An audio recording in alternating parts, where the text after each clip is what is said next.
Yeah, yeah.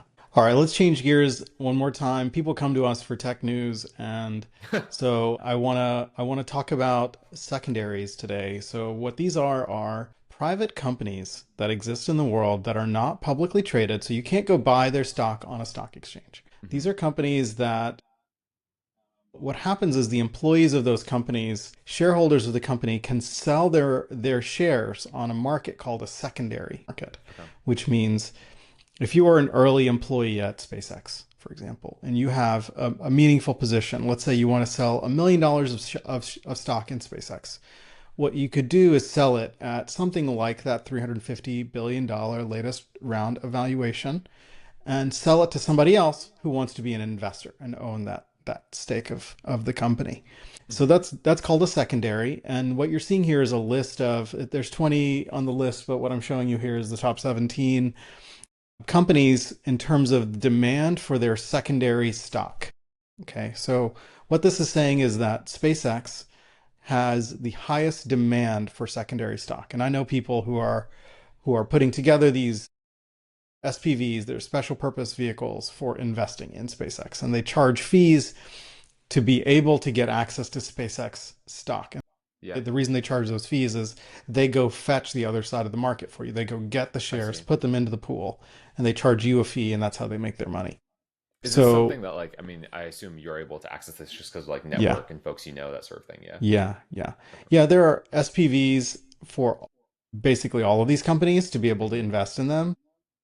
And what you're hoping for, let's just use an example. So let's say Databricks is at 62 billion in their latest valuation. Let's say an employee, a longtime employee at Databricks has $5 million of stock to sell. And let's just say I want to buy $5 million of exposure to Databricks. I would be the buyer, they would be the seller. There would be some vehicle in between that would be the holding company of the equity, and I would be buying into that holding company. And then what would happen, and other people may be buying into it too, because they may have $500 million of equity, and I'd be buying one chunk of that. So that's an example of an SPV. And what would happen is, let's say in 12 months, Databricks goes public for $100 billion valuation. So then I would potentially be able to sell my equity at that public listing or shortly thereafter and be able to get the value out of the equity. So that's the idea. So I wanted to put this up and I wanted to give this to you as something to react to and what you think based on what you see here, just kind of how you see these companies Yeah. and what you think are perhaps attractive on this list if there's anything that kind of catches your eye. I think SpaceX and Anduril being at the top of the list makes like perfect sense. Like these are two generational companies, once in a Hmm. like couple decades sort of companies. Anthropic being this high up, I'm surprised by. I don't think it's like I don't think it's a overhyped company necessarily. I'm just surprised it's number three, if that makes Hmm. sense. Stripe and Databricks, folks have been waiting for their IPO for something like 5 years at this point, and each one of them just keeps raising rounds, which is super annoying. Yeah. I'm very positive on what like the Databricks product is just in general, like their moat and just like how much like user love they have and how widely encompassing their product is just like super strong. I think I know I bet you probably have opinions on the OpenAI one. Yeah. Yeah, so I'll just react to a couple of these. Anthropic at 18 versus XAI at 50. If I were to pick one of those two that I think is more attractive, I would rather get into Anthropic at 18 than XAI at 50.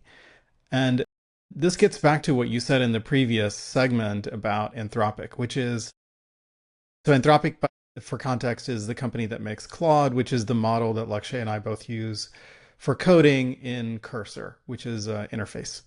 So um, I think the right play for Anthropic is to forget about the consumer market and Yeah. just go enterprise. Yeah. And I would forget about trying to be an app builder and I would just be the power underneath every app builder if Yeah. I could. I think that's the right play for Anthropic. They have very little awareness at the consumer level. They have less Yeah. awareness, I would guess, than Perplexity, for example. Yes, I And agree. so, But their yeah, developer consciousness is just so high. Like you and yes, I would probably advocate for developing with Claude yes, over developing with exactly. OpenAI. It'd be our default. Yeah. And so I think that's the right play is go enterprise, make it really easy to build. And they could even go, dare I say, buy companies like Cursor and just build their footprint there in that space. I think that would be the right play if you were running Anthropic. They've got great models. I really like the way their models interact.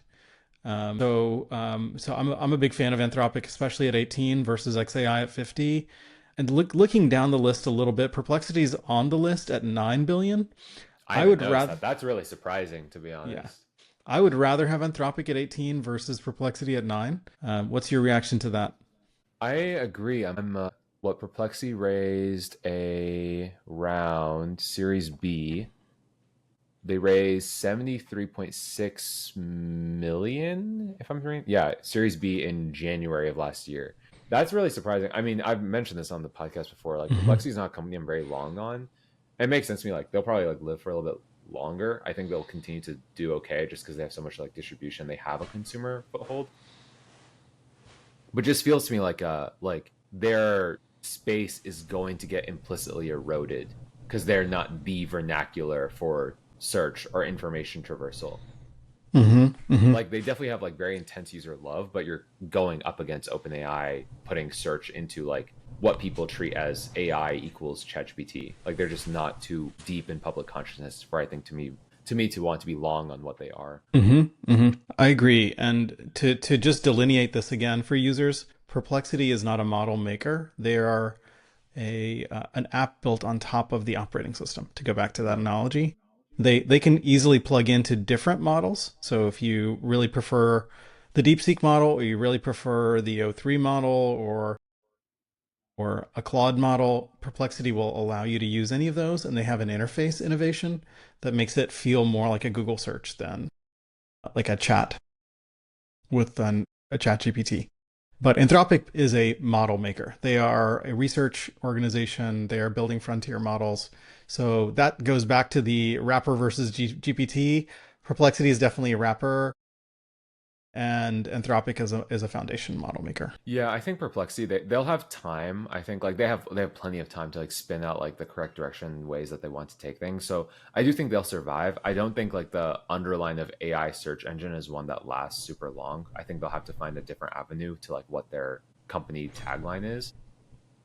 But I have seen like they're also kind of debating with the wrapper versus OS thing where I know that they've been buffering up their API a lot because wanting to search and putting an LM with your search is just such a common thing. And they've Mm-hmm. obviously built a really good system that has all the servers that can proxy IPs and not get blocked for you. That Mm-hmm. instead of you just going straight to an Anthropic or straight to an OpenAI, just saying, give me an LM chat completions thing. If you want LMs, want citations and true sources, and they're serving that as an API. I think they're wanting to push that as a use case Mm-hmm. and trying to figure out where they slot in on the whole OS versus app side. Where I think this goes ultimately for Perplexity, not I don't think this is going to happen in the near term, but ultimately I think Perplexity will be an acquisition by someone who wants the audience. That could be Bing, that could be Google Search. Perplexity is building audience, and I think the likely outcome is that they become an acquisition target for the desire for the eyeballs.